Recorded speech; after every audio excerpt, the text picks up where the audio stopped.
Nah, pertanyaannya jamaah sekalian yang dirahmati Allah Subhanahu wa taala, kenapa sih mereka itu bisa masuk ke dalam surga Allah? Padahal mereka belum beriman dan bertemu dengan Rasulullah ketika diutus menjadi nabi dan rasul. Jawabannya, karena agama-agama terdahulu sebelum adanya Rasulullah Shallallahu Alaihi Wasallam itu mereka diutus atas wilayah-wilayah mereka masing-masing. Jadi mereka punya otoritas masing-masing jamaah. Seperti contohnya ya Nabi Musa itu ketika diutus itu berbarengan dengan Nabi Syuaib. Bahkan Nabi Syuaib itu adalah mertuanya Nabi Musa alaihissalam. Tapi Nabi Musa punya ajaran sendiri di Mesir, Nabi Syuaib punya ajaran sendiri di Madain, nggak saling mengganggu. Jadi siapa saja orang yang tinggal di Madain ikutin ajaran Nabi Syuaib. Begitu juga siapa saja yang tinggal di Mesir mengikuti ajaran Nabi Musa. Antum tahu Mesir sama Madain itu dekat. Madain itu sekarang masuk dalam kategori negeri Palestina. Palestina sama Mesir itu cuma dipisah sama Laut Merah kecil doang. Tapi ya kalau yang di Madain ya ikut ajarannya Nabi Syuaib. Kalau yang di Mesir ikut ajarannya Nabi Musa, walaupun sezaman. Kita tahu Nabi Isa dengan sepupunya Nabi Yahya. Nabi Yahya itu sepupunya Nabi Isa. Itu sezaman, tapi masing-masing punya aturan masing-masing. Begitu pula 4 orang tadi ini yang beriman di zaman Nabi Shallallahu Alaihi Wasallam. Ya sudah, seperti tadi orang yang mengikut agama Nasrani yaitu Waraqah bin Naufal, yang ikut agama Nasrani, ya nggak apa-apa. Sedangkan si Zaid bin Amr ikut agamanya Millata Ibrahimah Hanifah, ya nggak apa-apa, karena memang pada saat itu semasa, tapi masing-masing boleh memilih. Ya, nggak menjadi keharusan harus ikut semuanya. Tetapi untuk beriman kepada semua nabi ya harus. Ketika Allah utus Nabi Muhammad Sallallahu Alaihi Wasallam, nah disinilah tidak ada lagi toleransi. Semua manusia dari ujung sampai ke ujung, dari barat sampai ke timur, itu semua harus mengikuti Nabi Muhammad Sallallahu Alaihi Wasallam. Maka dikatakan ya rahmatan lil alamin, engkau diutus itu untuk rahmat kepada semesta alam, karena semua harus ikut, nggak bisa lagi. Bahkan kata Nabi Muhammad Sallallahu Alaihi Wasallam, "Lau kana Musa hayyan lama wasi'atu illa an yattabi'uni." Kalau seandainya Nabi Musa itu masih hidup di zamanku, kalau Nabi Musa itu umurnya panjang sampai ketemu dengan Rasulullah sudah menjadi Rasulullah, itu tidak ada kesempatan kepada Nabi Musa kecuali harus ikut kepada ajaranku. Jangankan manusia biasa, Nabi sekalipun kalau ketemu dengan masanya Rasulullah itu harus ikut, nggak bisa. Ajaranmu itu sudah expired, ajaranku yang harus dikerjakan. Itu maksudnya Nabi Muhammad Sallallahu Alaihi Wasallam. Nah ini alasannya kenapa mereka juga masuk ke dalam surga Allah, karena memang waktunya mereka belum ketemu dengan Rasulullah Sallallahu Alaihi Wasallam ketika dinobatkan menjadi nabi dan rasul. Adapun sekarang udah nggak ada lagi jamaah ya. Oh nggak bisa, saya masih ngikut ajaran Nasrani yang murni, saya masih punya Injil yang belum dirubah. Oh tetap nggak bisa. Walaupun masih murni, walaupun belum dirubah, tetap sudah habis masa aktifnya, sudah habis, expired sudah. Ikut kepada Nabi Muhammad Sallallahu Alaihi Wasallam. Nah ini yang menjadi perantara jamaah ya, perbedaan antara kita dengan agama yang lain, terutama Yahudi dan Nasrani. Kalau dibilang percaya kepada Allah, semua percaya kepada Allah. Nasrani memang dari Allah Subhanahu Wa Taala agamanya, kitabnya Injil. Cuman yang menjadi perbedaan apa? Mereka cuman mau yakinnya sama Nabi, mereka tidak mau yakin kepada Nabi Muhammad. Padahal coba perhatikan, kalau kita katakan toleransi, Islam yang paling toleransi jamaah. Kita berbeda, kita nggak ikut ajaran Nabi Isa, kita nggak ikut ajaran Nabi Musa, tapi percaya Nabi Musa dan Nabi Isa itu adalah Nabi utusan Allah. Bahkan itu rukun iman. Kalau nggak seperti itu, antum belum sempurna imannya. Harus beriman kepada seluruh nabi-nabi dan rasul yang pernah Allah utus. Harus. Cuman ajarannya cuma berlaku ajaran Nabi Muhammad. Seharusnya kan kalau mau toleransi, benar-benar toleransi, seharusnya sama dong, satu sama dong, kan gitu. Ya udah, kalian tetap nggak mau ikut ajaran Nabi Muhammad, tapi percaya dong Nabi Muhammad itu nabi. Mereka nggak mau bilang nabi, nggak mau. Jangankan ya ikut, ngakui nabi aja nggak mau. Kalau kita kan nggak ikut ajaran Nabi Isa, tapi ngakui kalau Nabi Isa itu adalah utusan Allah. Seharusnya kan sama-sama toleransi. Makanya jamaah hati-hati, toleransi yang paling benar adalah toleransi di dalam Islam. Toleransi di dalam Islam itu adalah menjaga perbedaan tanpa saling mengganggu, bukan saling bersama-sama, bukan kita sama-sama ke gereja, dia ke gereja, kita ke gereja. Ini mah bukan toleransi. Toleransi dalam Islam, yuk kita jaga perbedaan kita, tapi jangan saling ganggu ya. Kita ke masjid, kau ke gereja, jangan suruh orang sama-sama, jangan, karena nggak mungkin sama agamanya. Islam sudah dikatakan oleh Allah Subhanahu wa taala, al-yauma akmaltu lakum dinakum. Hari ini sudah aku sempurnakan agama Islam, aku ridho agama Islam. Untuk kalian udah, nggak mungkin ada lagi persamaan. Ya sudah, kalau memang tidak ada persamaan, jaga perbedaan, tapi tidak ganggu. Bukan berarti ya udah yang Nasrani ceramah di gereja, nanti orang Islam Nasrani ceramah di masjid, orang masjid ceramah di gereja. Nah, kan repot kan gitu. Oh, udah perbedaan, tapi nggak saling mengganggu kan begitu. Nah, jamaah sekalian yang dirahmati Allah Subhanahu wa taala, hati-hati. Banyak toleransi yang diinginkan oleh orang-orang kafir, artinya dicampur aduk. Udah kita sama aja, semua sama-sama masuk surga, semua sama-sama orang baik. Jangan ada yang merasa yang paling baik, jangan ada yang merasa masuk surga sendiri. Nggak bisa. Surga memang cuma punya orang Islam, karena di surga itu orang yang Islam doang. Orang nggak ada namanya surga Yahudi, nggak ada. Surga Nasrani nggak ada, jemaah, nggak ada. Memang sudah harus kita katakan lakum dinukum waliyadin. Nah, ini hati-hati jemaah. Banyak orang salah paham juga, lakum dinukum waliyadin artinya lihat tuh Allah katakan untukmu agamamu, untukku agamaku, berarti agama sama semua, boleh, jangan dibilang salah-salah. Lah itu maksudnya bukan penyamaan agama. Jangan salah terjemahan, jangan salah tafsir. Nggak ada ulama tafsir nyampaikan seperti itu. Itu artinya perlepasan diri. Kalau Islam ya sudah Islam, kami tetap mengakui engkau itu salah, kami yang benar. Itulah yang dimaksud lakum dinukum waliyadin, penegasan untuk melepaskan diri dari agama lain. Itu maksudnya jemaah, dan disebutkan oleh ulama tafsir. Nggak ada seperti ya orang-orang liberal. Ini orang-orang liberal yang mengatakan lakum dinukum waliyadin. Lihat, Allah aja nggak marah untuk kalian agama kalian, untuk saya agama saya. Berarti jangan nyalah-nyalahin, jangan sok masuk surga sendiri. Sama semua agama Allah ini menuju surga semua. Nasrani Yahudi menuju surga. Nanti ada kaplingan di surga itu, ada kaplingan surganya Yahudi, kaplingan surganya Nasrani. Jadi jangan anggap surga itu punya Islam doang. Jadi surga dari mana gitu kaplingan-kaplingan. Subhanallah.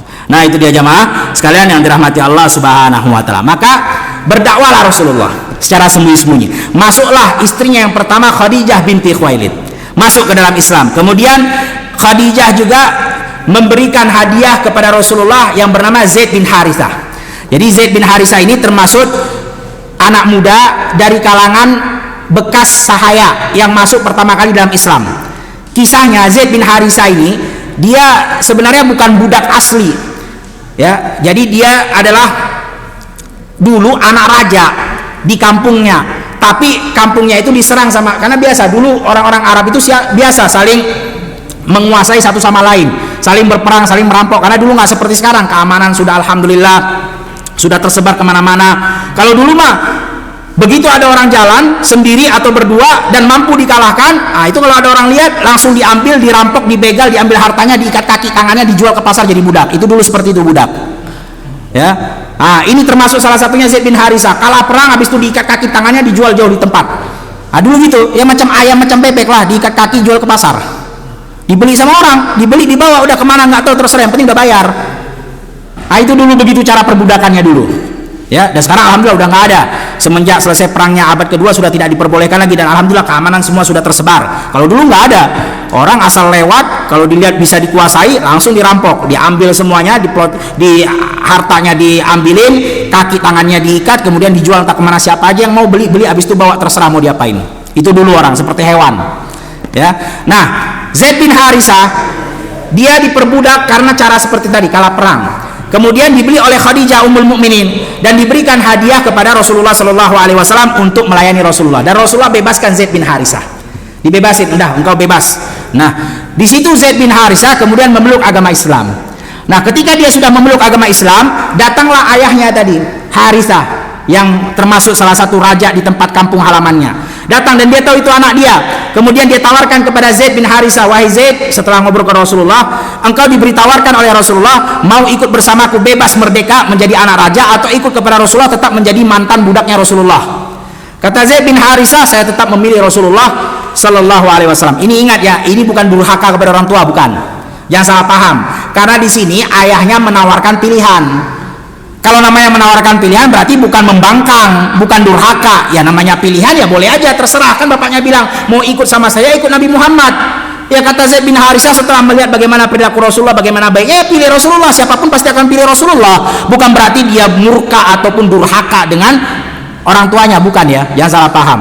Nah, disitulah kemudian karena kejadian itu, betapa hebatnya Zaid bin Haris memilih Rasulullah daripada orang tuanya, orang-orang mengatakan Zaid ibnu Muhammad. Zaid itu adalah anaknya Nabi Muhammad sallallahu alaihi wasallam. Sampai Allah turunkan, makana Muhammadin aba ahadin min rijalikum walakin Rasulullah wa khataman nabiyyin. Nah, dari sini kemudian Zaid tidak dikatakan lagi dengan nama Zaid bin Muhammad, karena nggak boleh.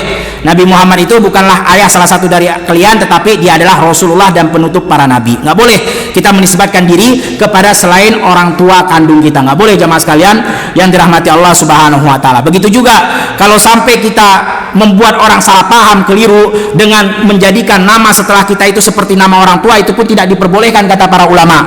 Contohnya seperti istri kan banyak, Nyonya Fatimah nama suaminya. Nah, ini kalau seandainya orang keliru, karena memang begitu jamaah sekalian. Biasanya ya nama dia setelah nama dia nama orang tua, itu biasanya normalnya. Tapi kalau sampai terjadi kekeliruan, tapi kalau dia jelaskan, oh ini bukan nama orang tua saya, tapi ini nama suami saya, karena sudah biasa tradisi begitu ya, tidak mengapa. Tapi jangan dia yakini kalau itu adalah lebih baik daripada orang tuanya, nggak boleh. Karena yang terbaik adalah yang disyariatkan oleh Allah, nama kita setelah itu orang tua kandung kita, walaupun kafir orang tua tersebut. Perhatikan Umar ibnul Khattab, itu Khattab ayahnya mati kafir, tapi tetap dia mengatakan Umar bin Khattab, tetap walaupun kafir, karena itulah yang terbaik orang tua kandung untuk dinisbatkan setelah nama kita, yang disebutkan oleh para ulama. Wallahu a'lam bissawab. Kemudian jamaah sekalian yang dirahmati Allah Subhanahu wa taala, ini kita sampai jam berapa nih? Hah? Sudah syuruk? Sudah syuruk atau berapa menit lagi?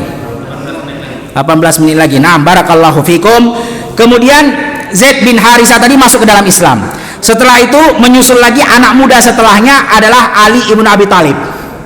Jadi Ali bin Abi Thalib ini kenapa bisa masuk Islam pertama kali? Kisahnya disebutkan oleh para ulama usirah, yaitu kita tahu bahwasannya Nabi Muhammad SAW setelah wafatnya kakeknya Abdul Muttalib, siapa yang mengurus Nabi Muhammad?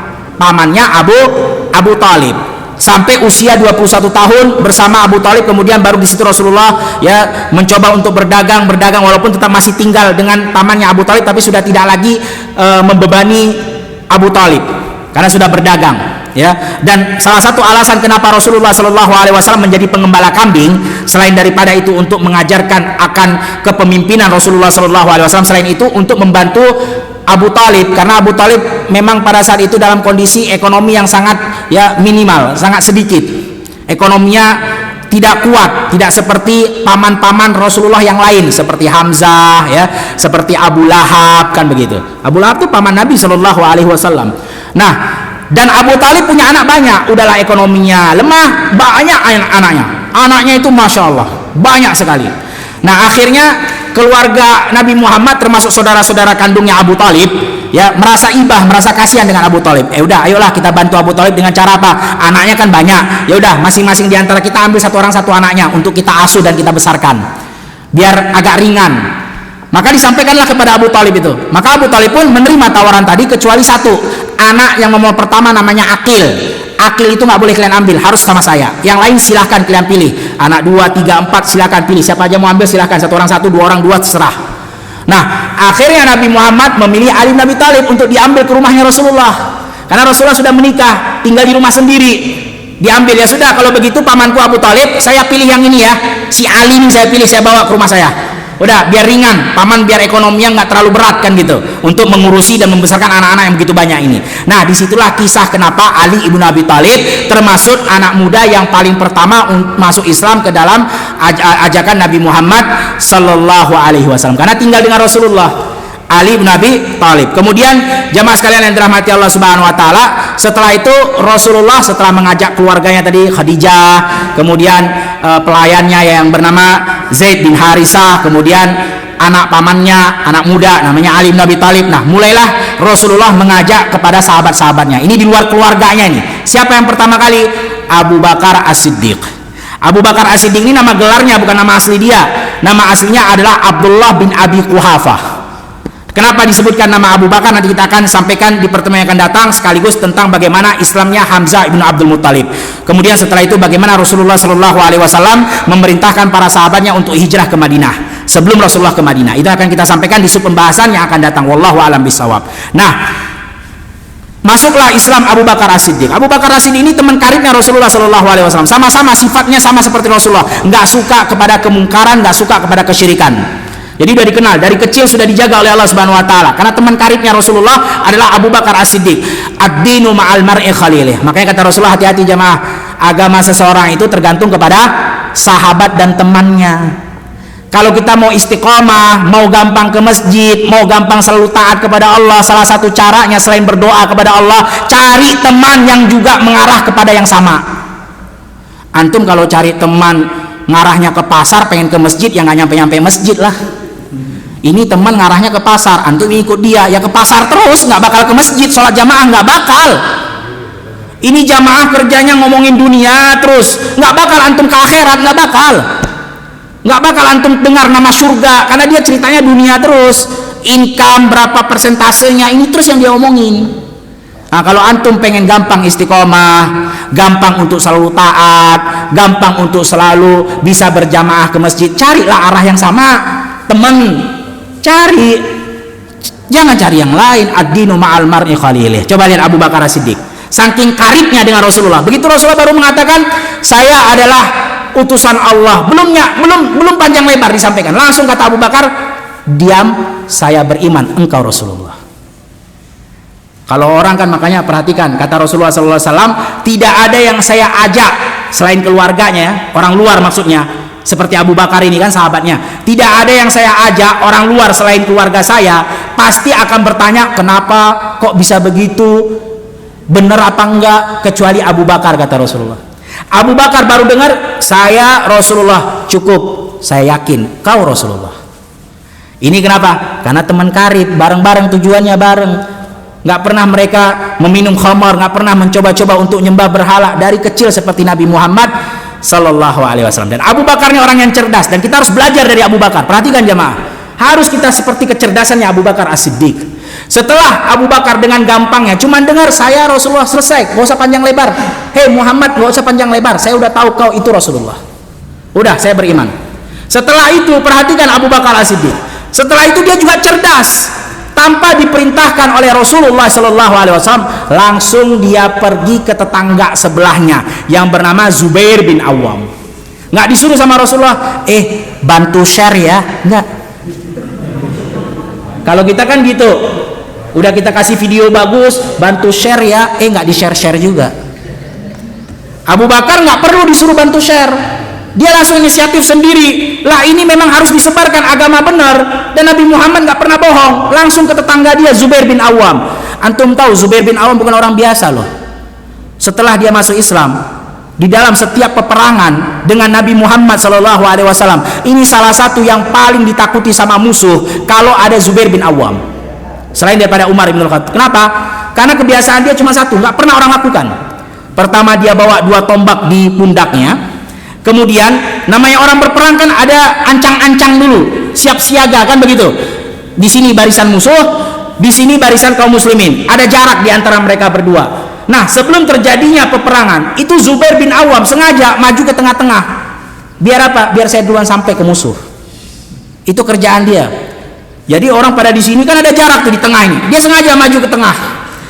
Biar tinggal 3 langkah 4 langkah lagi saya masuk ke barisan kaum muslimin. Itu yang paling ditakuti oleh musyrikin Quraisy.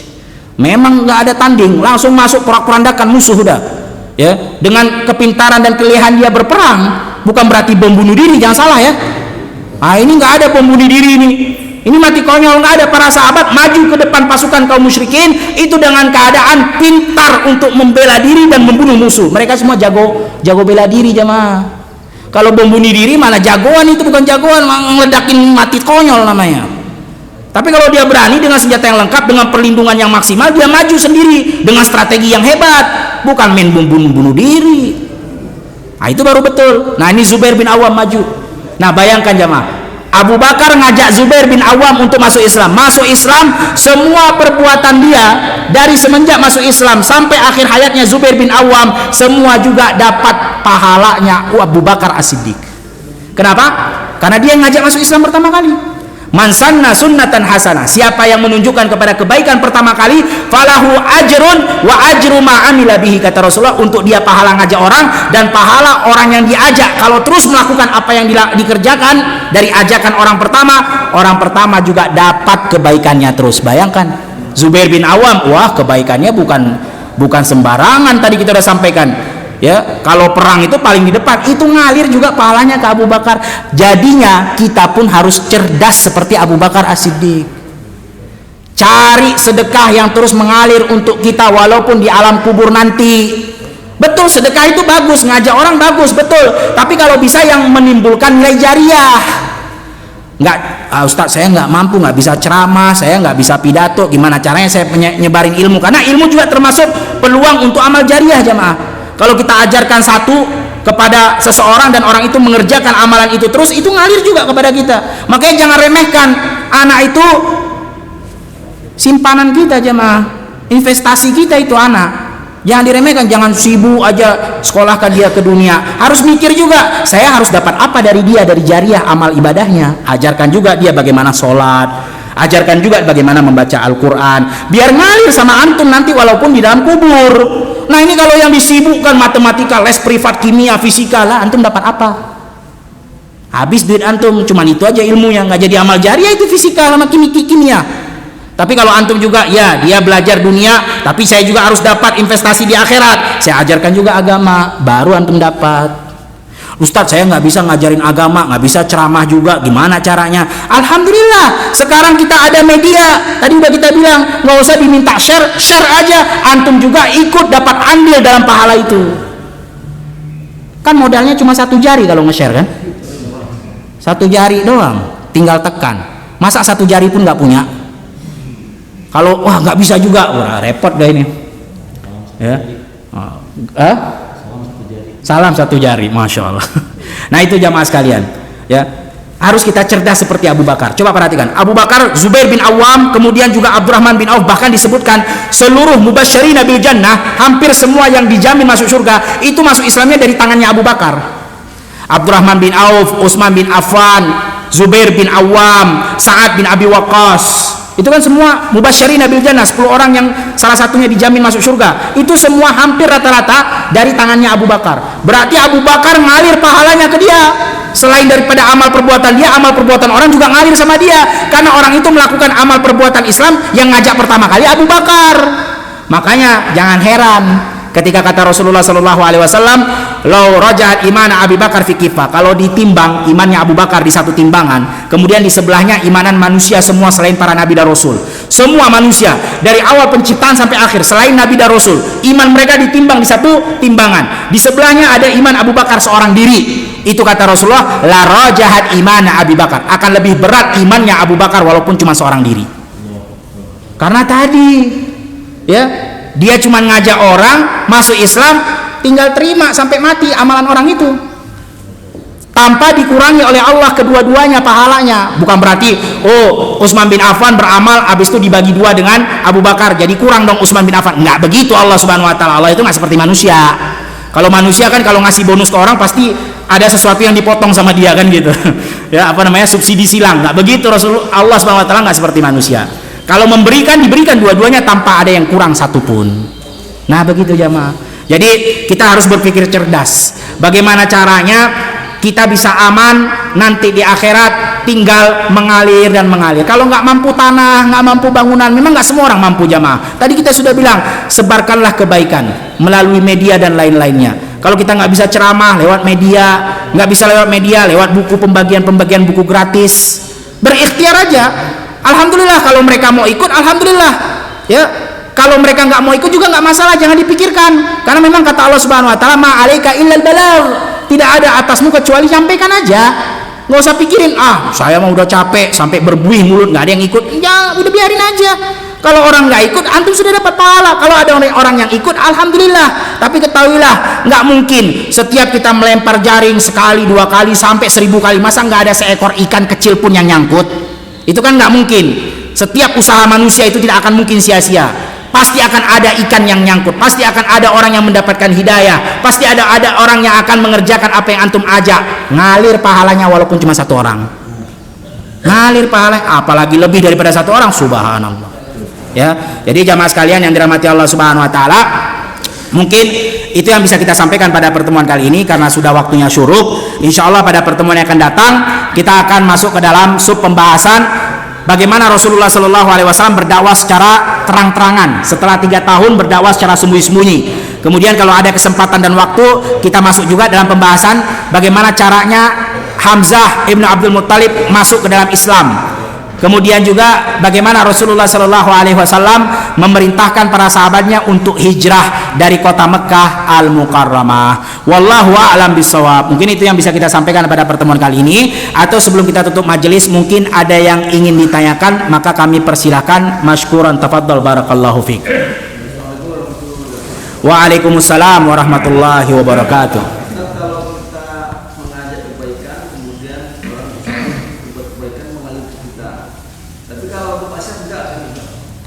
Nah,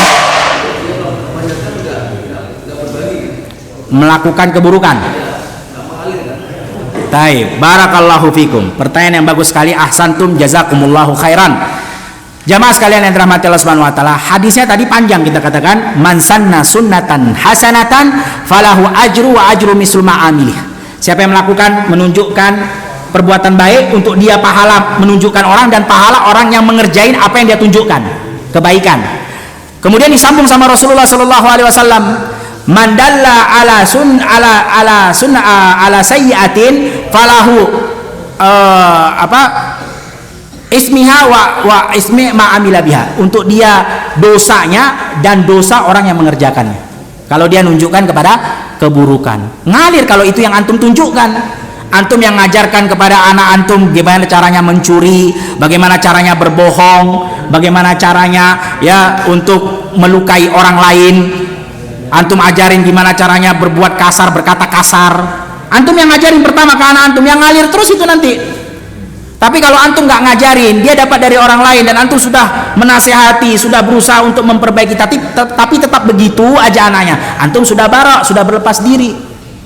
Tapi kalau antum yang ngajarin, subhanallah, antum yang mengadakan tradisi di situ, ya buka pertama kali gedung clubbing contohnya, sehingga warga situ semua udah terbiasa ke clubbing kan, padahal nggak pernah ada clubbing sebelumnya. Udah antum dapat tuh bagiannya, bagian dosanya tapi, ya. Nah, itu jamaah sekalian yang dirahmati Allah Subhanahu wa taala. Makanya kita harus jaga ihris alama yang fauka, kata Rasulullah. Jaga apa yang mendatangkan manfaat untukmu di akhirat. Jaga itu. Jangan sampai kita rugi, ya, rugi di akhirat tidak tahu cari kemana. Sudah ngajarin yang buruk, kemudian pernah ngezolimin orang, pernah berhutang nggak bayar, itu nanti merugi di akhirat. Diambil kebaikannya semua, kemudian sudah habis, masih ada keburukan yang tersisa, keburukan orang dilempar untuk dia, habis semuanya. Itu yang disebutkan muflis, kata Rasulullah, orang yang merugi. Karena di akhirat orang merugi bukan orang miskin, tapi orang yang banyak dosa ditambah lagi dengan dosa jariah. Dosa jariah kan ngalir tuh, bukan pahala jariah, bukan, tambah rugi lagi. Wallahu a'lam bishawab. Ada lagi yang ditanyakan?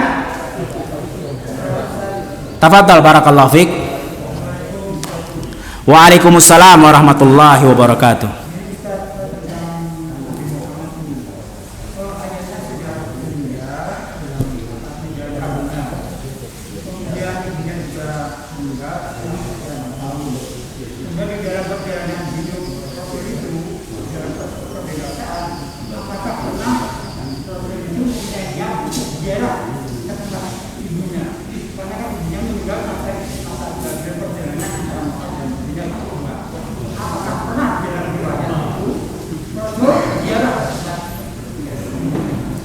Nah, barakallahu fikum. Pertanyaan bagus sekali tentang ziarah kubur, ya.